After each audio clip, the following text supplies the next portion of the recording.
to Fly Nubian Money, where we help you master your mindset and maximize your money.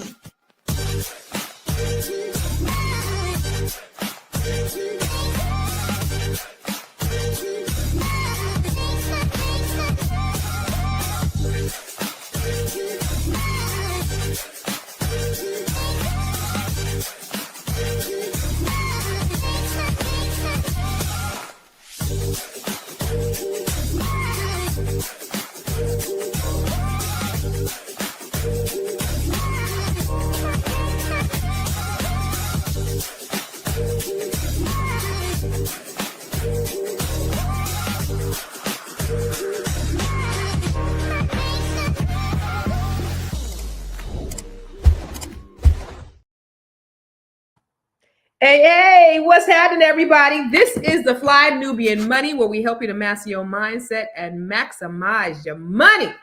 Y'all, welcome in today. We got a topic that's I think is important for all of us. We're going to talk about the $30 billion fashion industry, okay? But $60 from a Black brand, it feels like too much. That crazy? So a Black brand recently called out the fact that people are quick to spend hundreds on name brand items, but hesitate when it comes to $60 products from a Black-owned businesses. They offer quality, hire Black talent, give back, and still the support is not the same. And here's the kicker. Black Americans spend over $30 billion on clothes, on shoes. So now it's not that we don't have the money, it's where we choose to spend it. So we got the dopest, amazing ladies on the panel today. First up, we gonna round it up with Miss Dr. Charm. She could deliver your baby. She's a doctor. She is a comedian. She could tell you a joke. She is a psychic. Did I say she was a psychic medium? I did say. She could tell you future. And she is a real estate professional. She could sell you a house.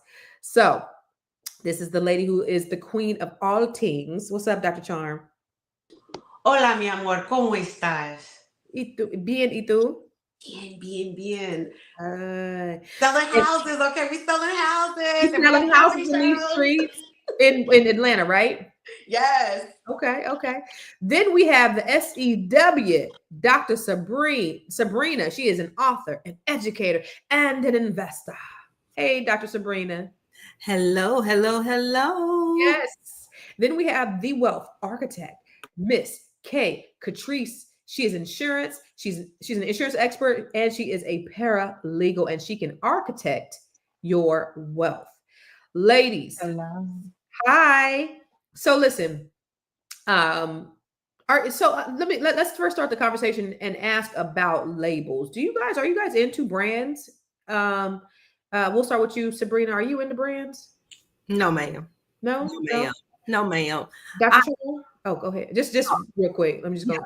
That's not my thing. That's not your thing. Dr. Charm, you? Slightly, but not really. Like, I can't see myself spending a mortgage payment on a bag or anything. So yeah, I'll do a guest purse. You know, I've upgraded because it used to be all off brand, but now I've upgraded to guest, and it better be on sale at Ross, and it better be under $50. Oh, okay. On principle. Oh, okay. On GP, okay. What about you, Miss Catrice? If it look good, I don't care what the label is. Okay, so you're not really worried about label. Mm-mm. Okay, all right. Me neither. I mean, my ex, he was a shopper, so he would buy me like, different types of bags and stuff like that. And he would shop at certain places. Now she is Fashion Nova for me, sis. So that's where I'm hanging out, and it looks cute. Like if your body look good, then you good. So I love Fashion Nova. Yeah, Fashion Nova. That's it for me. So for you guys in the audience, are you guys label people? I don't want to call you a label whore, but are you guys into labels? Is that important to you? Because fashion is like $30 billion. Black people spend $30 billion on fashion. The problem is we think that buying from let's look at the video. Let's look at the video and let's discuss.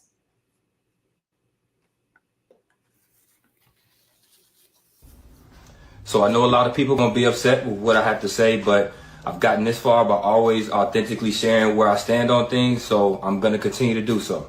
I saw the new Polo Ralph Lauren, Oak Bluffs, Martha's Vineyard HBCU collection, and it's a beautiful collection, by the way.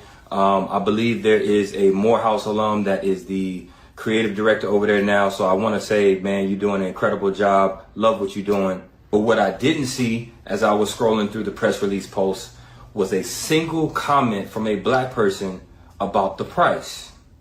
And that's where I have a problem. We just launched a 100% cotton collection utilizing a 100% black-owned supply chain where we're paying black farmers above market prices for their cotton and their labor so that we can financially support them in a meaningful way. Since that launch, we have received hundreds, if not thousands, of messages, emails, DMs from black people telling us that we're too expensive and they're not paying $60 for a t-shirt. This t-shirt in the Polo Ralph Lauren collection costs $128 for this t-shirt. And I haven't seen not a single comment complaining about how expensive this shirt is.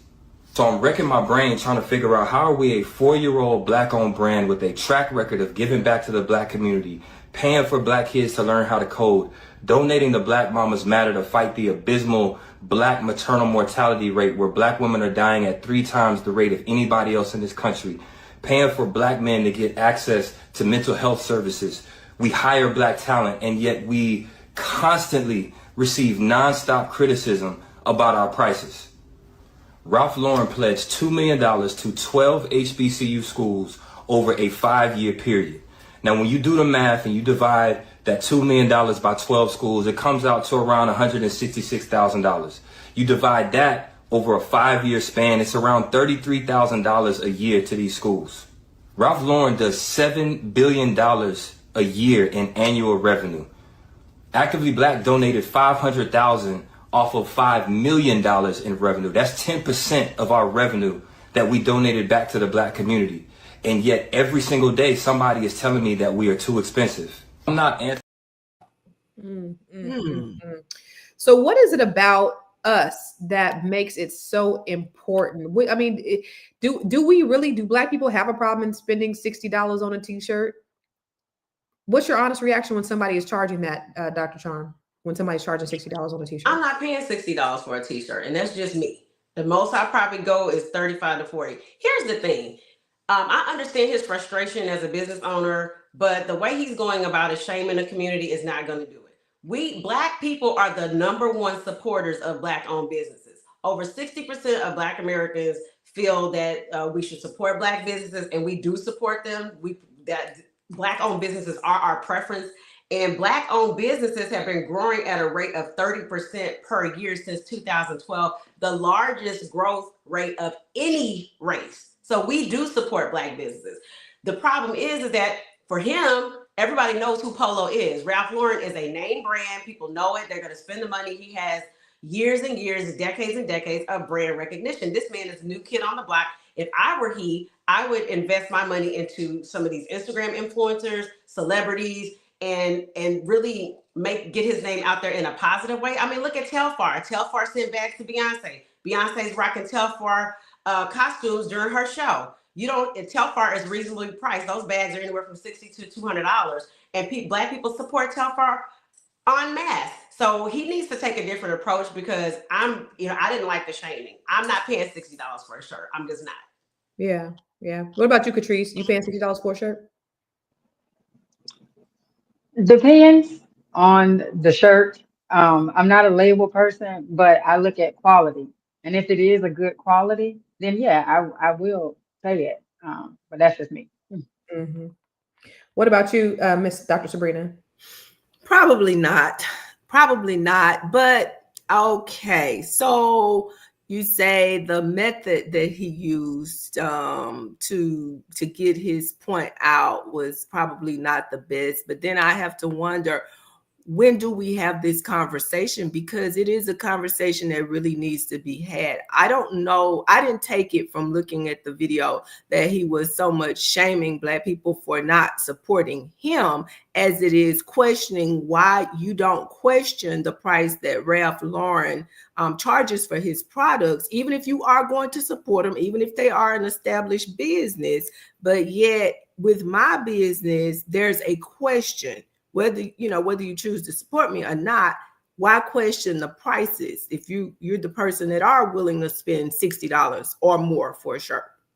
Yeah. Well, do you think, Dr. Sabrina, that we're conditioned to think that Black businesses should charge less? I don't know. It's interesting, but what I often wonder is, do other people have this conversation? Like, do Asians have this same conversation about prices? Like, do they wonder why their people are supporting other people rather than them? Or does the Jewish community have this conversation about why their people are supporting others other than them? I will say how the Jewish community think. Now, the Asian community is a little bit different because they are label whores like a mother. Like they will mix and max some labels to the hilt. The Jewish community, though, they do have these conversations.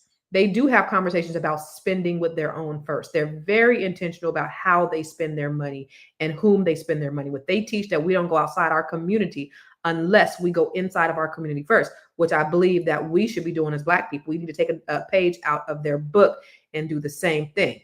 But I mean, I think that's a good question is, but here's the thing though. Here's the thing, Dr. Sabrina. We make everything cool. Asians don't. Jews don't. So we're the trendsetters. So as the trendsetters, we really have the power to control how people are spending their money if we were intentional about how we spend our money. Right. Absolutely. I think that's my opinion. But for you, Catrice, are we conditioned to think Black businesses should charge less? In somewhat ways, I do believe so. Yeah, I do think so. I do think that we feel like, we should get discounts or you should do things for me for free just because, we can folk. About that. And, I personally don't do that, but I do think we are conditioned to think that because if you look at it, we don't go into Walmart, we don't go into Target, we don't go into nobody's grocery store and saying, can you give me a little bit of a discount? No, we go in there, we pay whatever they say the price is, unless you got some coupons, you use your coupons. But, other than that, you're going to pay what the price is. So why is it that when you come into my establishment, you would expect me to give you a discount just because we skin folk? No, it don't work like that. That's not how it works, Yeah. All right. So I do want to ask you guys, and you guys can answer this after the break. Are there any Black-owned brands that you actively support, and which ones and why? So I want you guys to answer that after the break. And so we're going to break. Woo! It's a good show right here. But I'm biased. If you are just tuning in, you are watching Fly Nubian Money, where we help you master your mindset and maximize your money. My name is Tiara Williams. I'm also known as Miss Black Hollywood, and I'm the proud producer of this show because it is lit. If you want to receive notifications for when we go live Monday through Friday, 1 to 2 p.m. Eastern Standard Time. All you have to do is text the word Queens to 87948. That's Queens to 87948. That's QUEENS to 87948. Also, if you want to grow your money and not blow your money, all you have to do is go to flynubianmoney.com. There's all kinds of resources, there's courses, there's free giveaways. There's just no reason to be broke in 2025. All you have to do is go to flynubianmoney.com. Obviously, you don't want to be entertained here. You want to know enough to grow. Wait, I need to put that on a shirt. You got to know to grow. Got to know to grow. So know and grow with flynubianmoney.com. So ladies, do you guys have any Black-owned brands that you support and why? Dr. Sabrina, start with you. Any that stand out? Not really brands, because I'm not really a brand person, but I will say in terms of businesses themselves, I am an advocate for supporting Black businesses. And I do try to find Black businesses here in my area to support. Now, I'm in Mississippi, so we are limited somewhat in the area. Mississippi? I'm in the Jackson metro area. Okay. Jackson, Mississippi. So go ahead. Do you work with the college? Because my son don't have his housing. I need to talk to somebody about that. Where is he? Jackson State or Tougaloo? Jackson State. I got to take him out there tomorrow. Okay. No, I don't work at the university anymore. I've been there, done that. But we are somewhat limited here, but we do try to support the ones that are here. I do travel between here and Houston. Of course, we don't have that issue when we're in Houston, Texas. Any direction you want to turn in, you got Black businesses to support. But as far as just brands, because I'm not really just a brand person, the answer to that question is no. Okay. I don't have one that I just actively support. Okay. What about you, Miss Catrice? Do you have any Black brands that you support? No, I don't. I'm not, like I said, I'm not a brand person either. But before I get a service or anything, I'm gonna look and see if I can find a qualified Black person that can do it. I'm going to put my money with them first, and then if not, then I go outside of the community. Okay.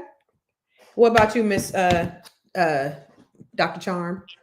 Oh, I'm Black business down, especially when I was living in Chicago, because Cook County, which is where Chicago is located, has the more Black-owned businesses than any county in America. And so I was always supporting Black businesses. Here in Atlanta, it's mostly like restaurants I choose to patronize. I mean, I'm buying something every week. As a psychic and spiritual healer, the spiritual shops that I support The Conjure. I mean, Lala Ahari has a $25 million empire with Conjure supplies, and most of her clientele is Black people. She's been in Forbes magazine on the cover of Essence. Memphis Conjure, supported them for my spiritual supplies. And so I love supporting Black-owned business. When I bought my house, the person I bought the house from, she's a real estate investor, owns 50 properties. She hooked me up with her mortgage lender, Black person. My home inspector was a Black person. I'm selling my house in Chicago right now. My current realtor is a Black person. And so who else? Oh, my lawn guy is Black. My attorney is Black. So I try to support Black-owned businesses anywhere I can. And like the doctor said, we try to find somebody who's qualified that's Black to handle that when we look for our services and goods. And my doctors, thank you. My doctors are all Black too. Clock it.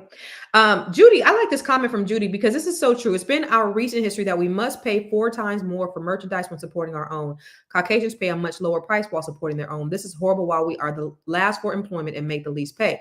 This country supports the uneven scale, so how can we make this even a more scale to enjoy the merchandise designed by our own folks? Here's the problem. There's what we have called as a Black tax.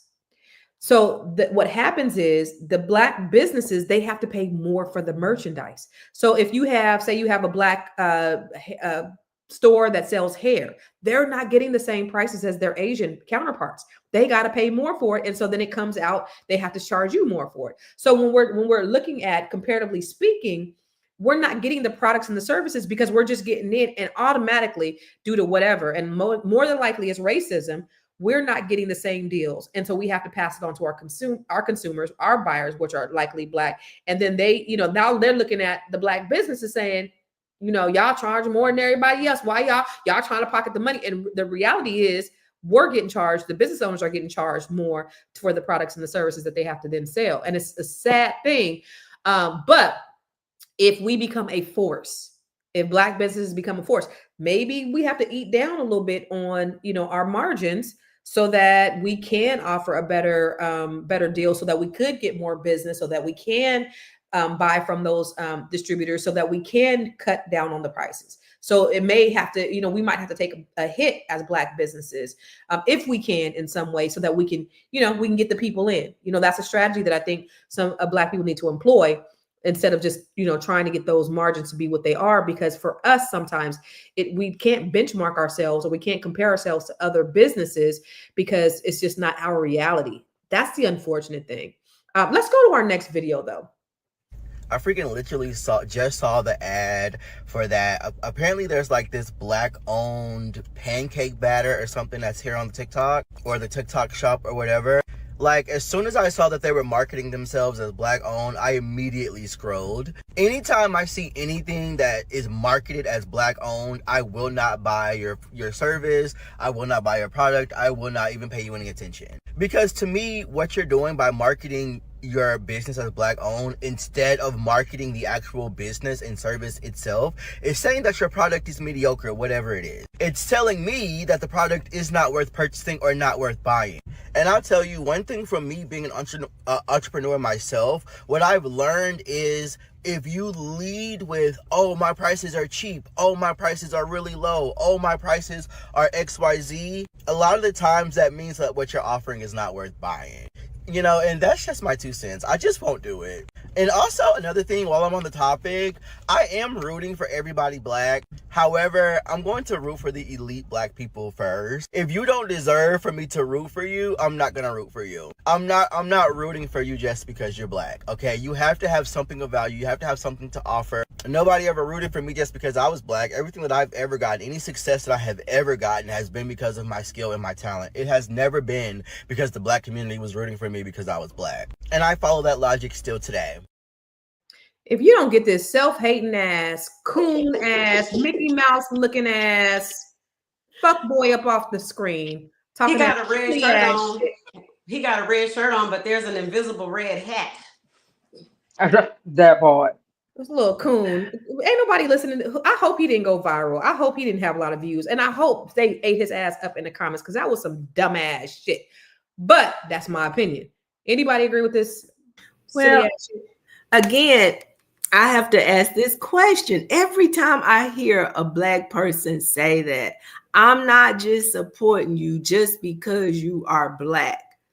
I just look at the nonsense that's going on at the political level right now. And people support stuff just because. Right. And I have to wonder, why is that the first thing that always comes out of our mouth? Right. Just because you're Black, I'm not going to vote for you. Just because you're this, just because you're that.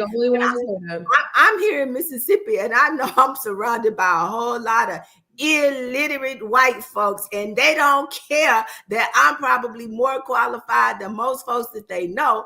It does not matter. If I ran for something, they're gonna support the white person that is far less qualified, and this is just what it is. Yeah. I'm just saying. That's my opinion. But you know, I think a lot of it has to do with mindset. Like, and you know, people keep saying, "Oh, you gotta stop talking about slavery. You gotta stop talking about slavery." And I'm not talking about slavery in the sense of it like now it's keeping us back per se, but that slave mindset of, you know, if it's white is right, or, you know, Massa got it, let me go run support Massa or whatever Massa doing. But, you know, if my brother over here doing the same thing and it's better, we still not going to support you because, you know, we got to make sure that, you know, we support Massa. Like, it's a whole mindset. And like this comment says, why is he making Black synonymous with mediocrity? Like, me saying that I'm a Black owned business is not me trying to get just garner Black people to support me. It's me being proud of being a Black owned business, point blank, period. Like, and so the fact that you won't support me just because I'm proud of being a Black owned business, like, that don't even make no sense. That makes absolutely no sense whatsoever. Dr. Charm? This individual is clearly suffering from internalized racism. And so, you know, I want to knock at the door and see if there's anything inside. But at the end of the day, saying you're not going to support a business just because they identify themselves as Black owned is tone deaf, because we do, as you stated before, we have to pay more for goods and services, especially in the hair industry, because the Koreans have basically locked us out of that. They only trade with one another. You know, and everything else, there's a price. And Black owned businesses employ mostly Black people. So when you say it's a Black owned business, like, you can infer that they're most likely employing somebody Black. And so I'm going to support Black owned business. Of course, they need to be quality. I mean, my landscaper from last year, now he called me in May asking me for my business. And then when I called him to do my lawn this week, he's like nowhere to be found. So I'm like, and I texted him, I was like, you called me asking me for my business and you know where to be found. But guess what? Somebody else stuck a flyer in my mailbox and I picked up the phone. He sounded like a brother man. He coming on Friday. Okay. So I'm gonna give him a chance. So we you know, we have to be cognizant of certain things. But we do need to demand excellence of one another. I'm not going to not say it. 100%. 100%. I mean, listen, when it comes to my landscaping and my housekeeping, Black people not allowed. I'm just kidding. But I will say this. I'm just kidding. It was just jokes. But I will say this. I used to, like, when I would speak at churches, I would say in church, how many of you guys have either said, I don't do business with Black people, or have you heard it? Because a lot of people have heard, oh, I don't do business with Black people. And so some people would raise their hands, and I say, take that same hand and smack yourself upside the head. Because that's the most dumbest shit. I didn't say shit at church, but that's the most dumbest thing I've ever heard. That's the most self-hating ass thing I've ever heard, is you saying, I don't do business with Black people. You have one negative experience with one Black person, and then you decide not to do business with them. I just put a business on blast yesterday, and I never do that. It was a Black-owned business. I spent $3,500. The name of their company is called Panda Commission. If they get you to sign up to do your website, don't do it. They charged me $3,500. They didn't do everything that they said it was going to do. It was bad. And I put them on blast. I mean, I just did. And I never do it, but I gave them an opportunity before I put them on blast to make it right. And that's what I say that we do. Will I use Black businesses? I always use Black businesses to do my business. The person who did my website before was Black, and I would have went to her. They had a cold ass presentation. The presentation was great. The service and the business model was terrible, and I ended up paying for it. And so I gave them an opportunity to make it right. That's what I'll try to do. If I have a bad experience, I'm going to give them constructive feedback. Okay. If they take it, I'll do business with them again. If they don't, I'm not going to. In this case, I lost money. So I had to go ahead and let everybody know, if you hear from this company, don't do it, because you're going to lose money. I just lost $3,500 for some BS. So I will do that. But I don't care if I do get a bad service from one business. It doesn't mean that I'm not going to do business with other Black people. And so we have to stop writing off our people because we've had one bad experience. That's what I will say. Okay. And you know what? Dr. J, she said, we don't got to worry about MAGA. We're destroying ourselves. I heard somebody saying, damn, CIA don't even got to work no more. COINTELPRO don't even got to work no more, because we destroying our own selves. It's crazy. So anyway, let's look at the next video. Do we have another video? Oh, no, we got a commercial. Let's go ahead and go to run the commercial. I know you're busy. You got things to do, and you can't take us on the go with you every single day. Good news for you. We are now on Spotify. So if you can't watch us, now you can listen to us on Spotify.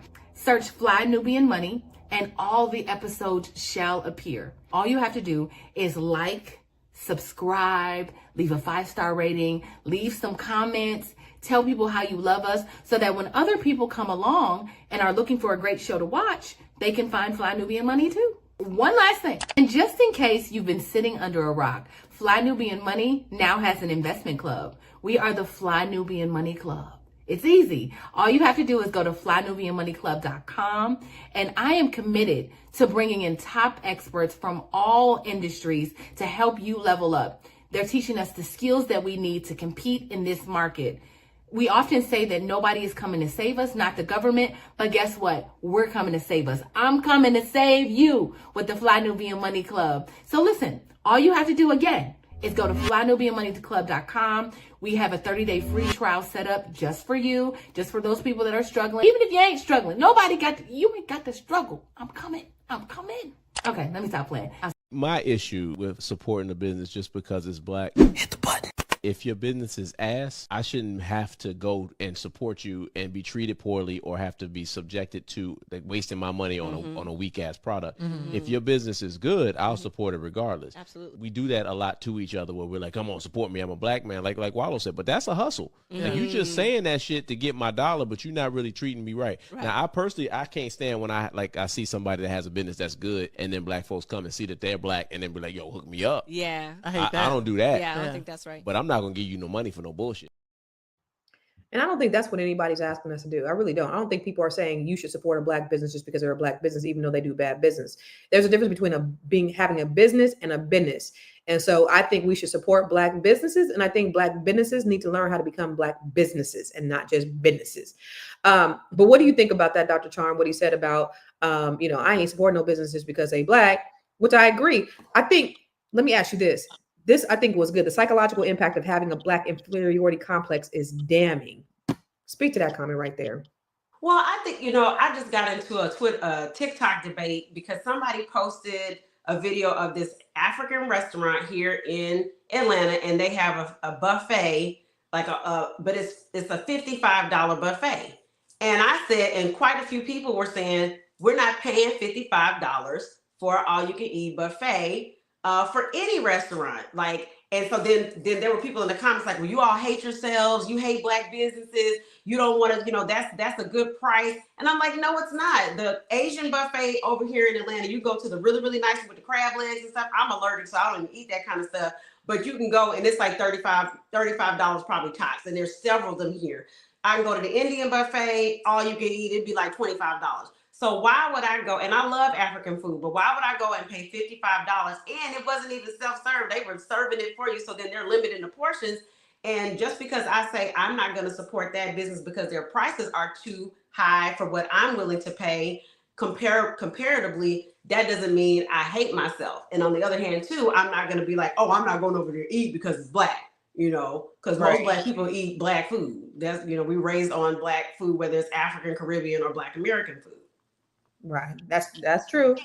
So what do you think about that comment, Catrice, about the psychological impact of the inferiority complex that Black people have?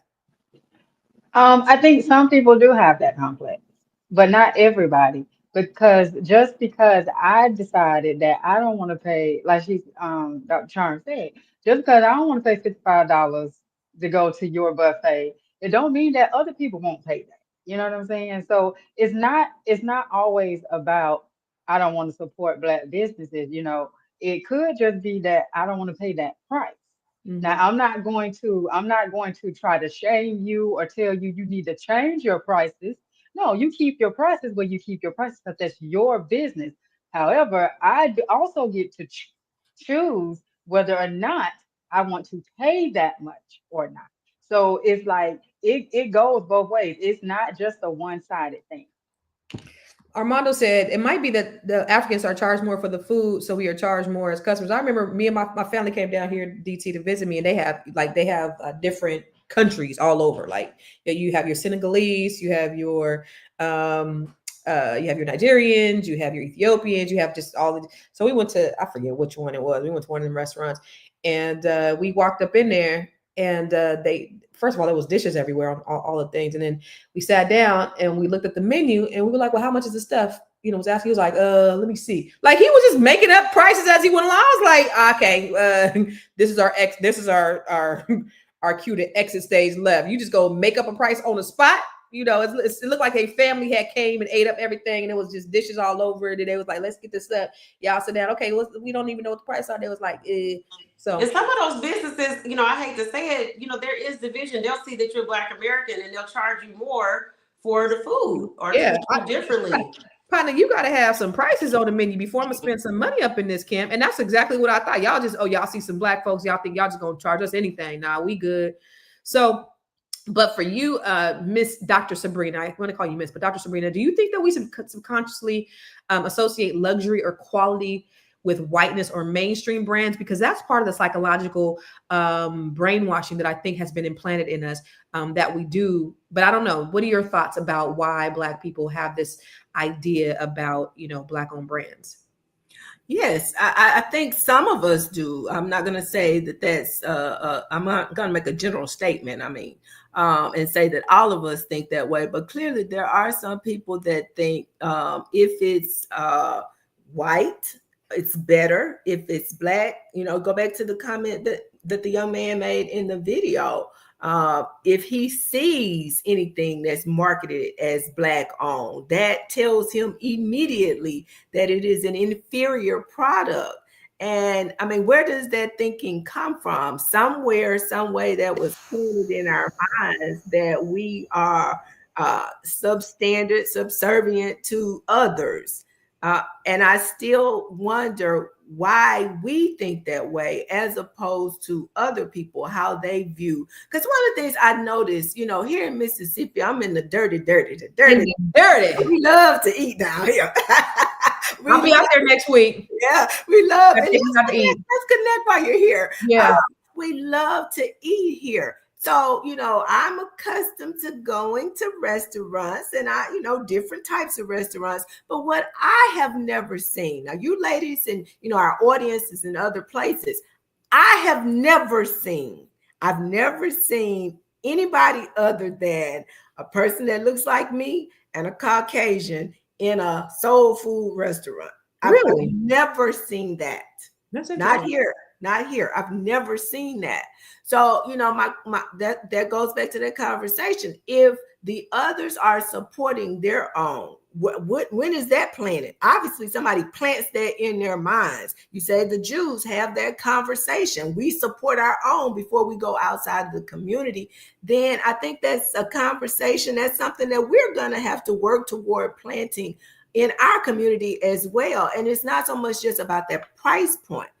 To Catrice's point, if I'm not going to spend $55, I'm just not going to spend $55. I'm not spending it with you because you're Black. I just don't spend that much money on a meal. I could go to the grocery store and get some groceries and come home and prepare my food for the week.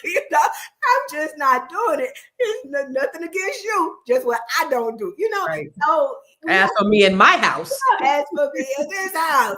So we have to look at why people are doing things and not just assume that they're not supporting us just because we're Black. The issue becomes, and I'll stop here. The issue becomes when we knowingly are going to make a spending purchase, a purchase, and we choose to go outside of the community before we even look inside. That's where the problem lies. That's the problem. And that's where that self-hatred comes in. Think about this. We had this favorite Chinese restaurant in San Jose. It was called King Egg Roll. They would have a line all the way out the door. You go up in that bathroom, it's nasty as shit. You go there, they not speaking to you, they not talking to you, they treating you like crap. But that line stays out the door. Now, you go to a soul food restaurant, the food could be amazing and great, but let the waitress have an attitude. You're going to be like, I'm not going back to this no more. We give other people the benefit of the doubt more so than we give ourselves. I go to Ebony's Hair.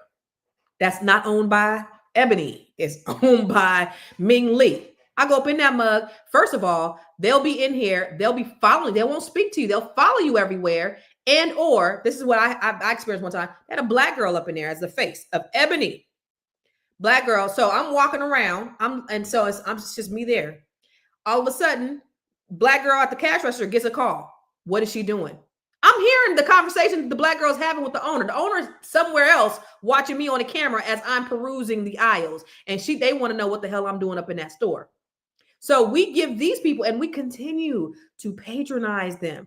There was one, when I was in California, there was one, there was actually, it ended up being two, but there was an African hair supply, beauty supply store, and there was a bunch of Asian ones, and then there was a Black one, and they would refuse. There was before the Black one came, Black people refused to do business with the Nigerian one. And they would rather, and I'm like, I'll pay that extra $2 for the hair. And I don't care if they're not from America, they're from the diaspora and they're Black, and I don't care. And I'm going to support them anyway, before I support Ebony and they looking at me crazy and taking my dollars. I'm not going to do it. I'm going to support us first. So I'm always be Black first.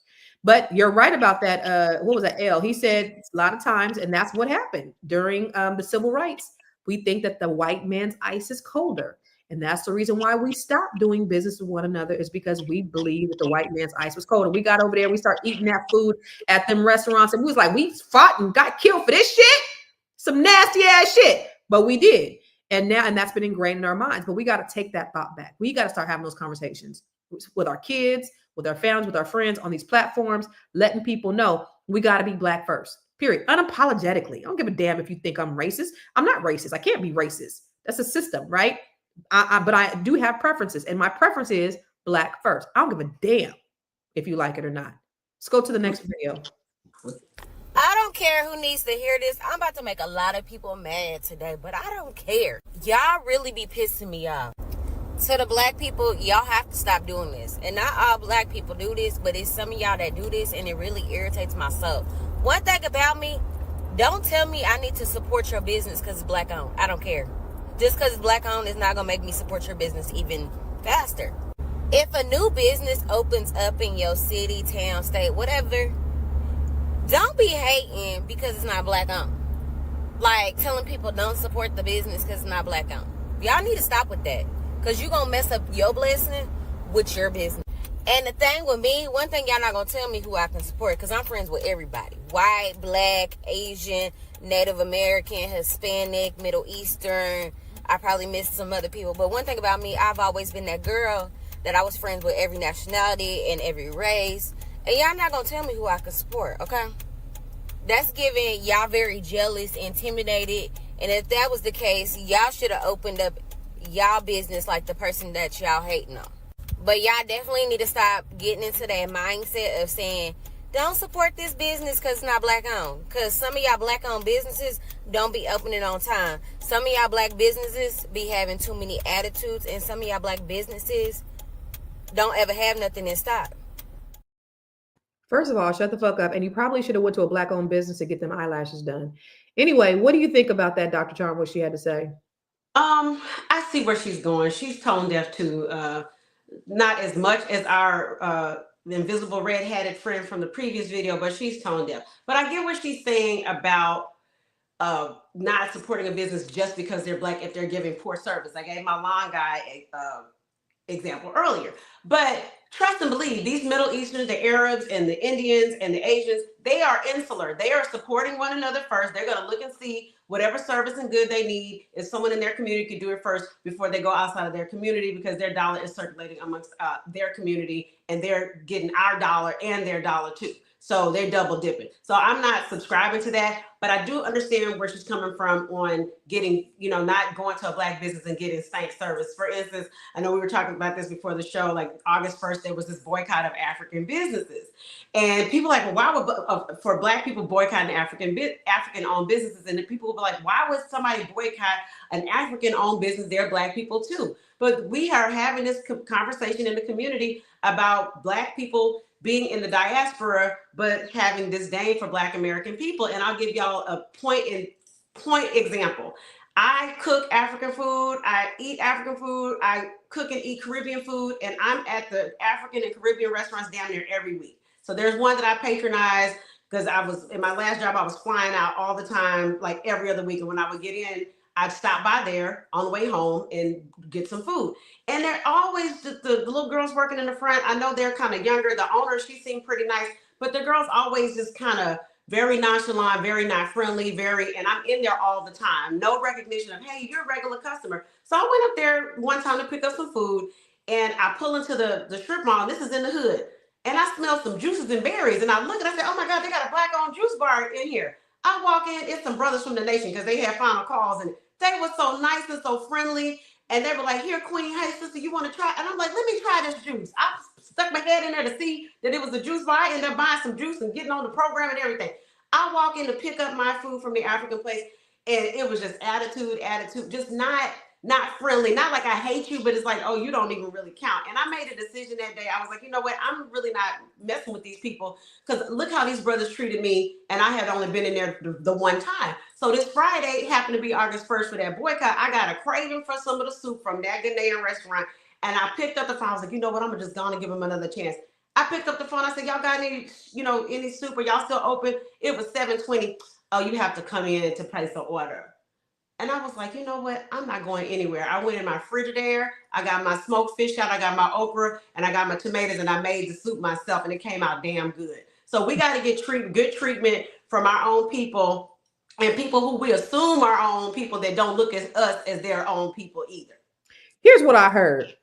If you go to a Caribbean restaurant and they not rude, turn around and go out the other way. Because it ain't the Caribbean food. That's what I heard. I heard you walk up in that motherfucker and ain't nice. No, it's where they slow. The slow ones are the ones that the food is going to be good and just a little bit, but not a major attitude. Because I go in Golden Crust. I posted one of them plates from Golden Crust. Baby, they had so much oxtails on that plate. No, I had some curry goat. They put, that plate was $10. They looked like they had about $30 worth of curry goat on that plate. Caribbean plate and I all. was eating good over there, and they treat me good every time I come in there. So we can go to the African Caribbean places that treat us good and get us some good food, because I'll be up in Golden Crest every week. But I have a question. I want to jump in here on this. I want to go back to something you said earlier. We go into these places to purchase hair, right? And many of them are not owned by us. And a whole lot of us are walking around with somebody else's hair in our head, right? Who gets treated any worse in those places than we do? Like you say, we get followed. We get, I mean, they're watching us like a hawk when we're in there thinking we're going to take something. But how many people are having conversations, are on social media posting about that and not supporting them? But yet we will talk about not supporting a Black business because of the attitude that we get at that Black business. So my question is, what's the difference? Is attitude a problem for you, but somebody basically, hawking you the whole time you up in a store spending your money, not a business, not a problem for you? I mean, what's the difference, Black people? It's treatment. I'm in the South. I'm in Mississippi. I was just in a meeting on Monday with some folks here that's still talking about removing a Confederate statue from downtown. That's crazy. So I'm just wondering, what are we doing here? What are we really talking about here, huh? I stopped patronizing a nail shop. It was a nail shop in Chicago that I used to go to that was, oh my God, it was walking distance. And I was in there damn near every other week to get my toes done. And they got an attitude. And I have been going there for at least 2 years. And I said, I'm not coming back in here no more. And guess what? I stopped coming back in there. Nobody's going to mistreat me. I don't care what you look like. You're not going to mistreat me and then take my money that I work hard for. But that's a different conversation, though. The mistreatment. That's what I'm saying. It's as if we have tolerance for mistreatment from some people, but yet we don't have that same tolerance when it comes to other people. But here's the as thing. a collective. That's just like what Dr. J said. Look at what Dr. J said. Would you rather go to a white restaurant that treats you good, but they in the back spitting your food and not hiring our people? Right. As a collective, we demand respect from ourselves, but we don't demand respect from others. And I'm sorry, me personally, you gonna respect me, and I don't give a darn what your skin color is, because I'm not going to tolerate it, point blank, period. Right. So it's like that has become it, and it all goes back to a mindset thing. Like we just demand all this respect from each other, but Sally Jane down the road and Maylene just talk to you any kind of way, treat you any kind of way, and well, you know how them people is. The hell, that's they're gonna treat me. That's that Willie Lynch way. Yes, it is. Yes, that's the Willie Lynch. Let's look at these stats.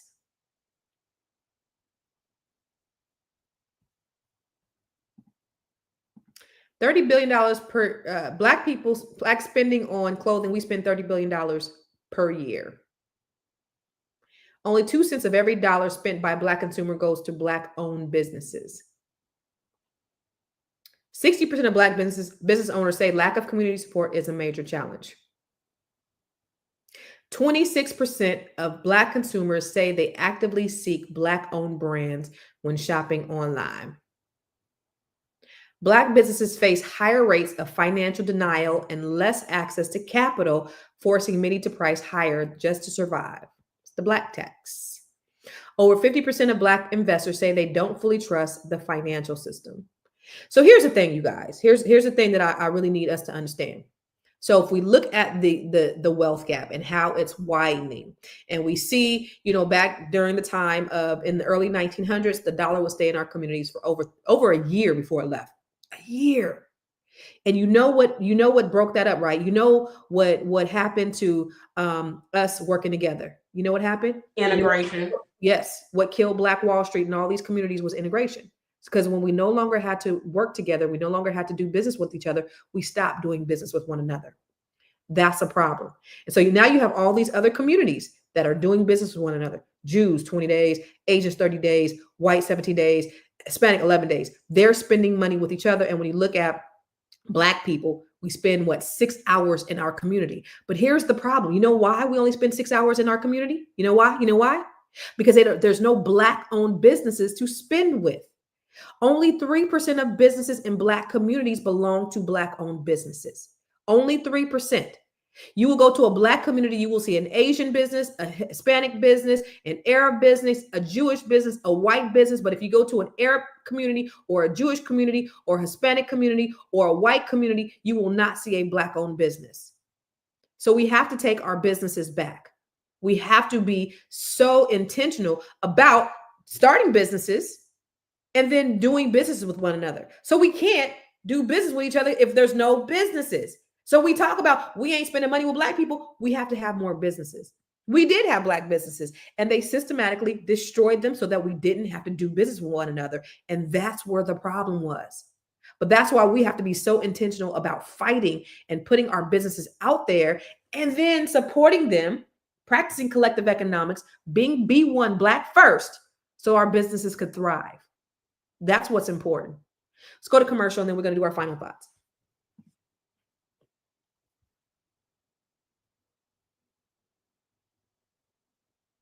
Are you a Black business owner looking to expand your reach? Well, has Fly Nubian Money got good news for you? We are building a Black business directory to connect you with customers who need your services. And here is the best part. It is absolutely free. Email us at info@realvirtual.net. Send us your business name. Tell us a little bit about what you do, what services you offer, your website address, and your contact information. That's it. Together, we are going to build and circulate the Black dollar. Get listed today and start connecting with people who are probably already looking for you. So I want to ask you this as your final thought, Catrice. Gwen just talked about the circulation of the Black dollar. And here's my question. If we don't intentionally circulate our dollars within our community, who will? And what's our legacy? What legacy are we leaving for that next generation if we continue to overlook our own? I want you to speak to that. What legacy are we leaving? We aren't leaving a legacy. And that's the problem. Everybody talks about legacy, but nobody's actively taking those steps to actually build a legacy. And, Black people, we have so much to offer. And the same services that you are going outside of the community to get, you can get those services within the community. And a lot of the times you will get better service because, if real Black business owners care about the community, we care about our people, and we want to make sure that they are, knowing the information that they need to know and getting the things that they need to get. And so when you just decide that you're going to go see the white attorney over the Black attorney or the white, real estate agent over the Black one, like they just looking at the dollar. But most of the time, the Black person who you could get that service for is not just looking at the dollar. They're also looking at making sure that you are going to come out on top with the best. And so we have got to start training our children to circulate that money within the community first before you just decide to run out and just find anybody to do that service. There's plenty of qualified people within the community. Stop going outside the community first. Amen to that. Where can they find you, Miss Catrice? They can find me on YouTube. I am Catrice, the Wealth Architect. And on that channel, I discuss all things mindset, insurance, and how to grow, protect, and secure your finances. I love that. What you're saying is 100% right. And the reason why, listen, 2024, Black, these white institutions are still getting sued by the CFPB. They're getting fined by the CFPB for predatory lending. They don't give a damn about Black people. And you guys rather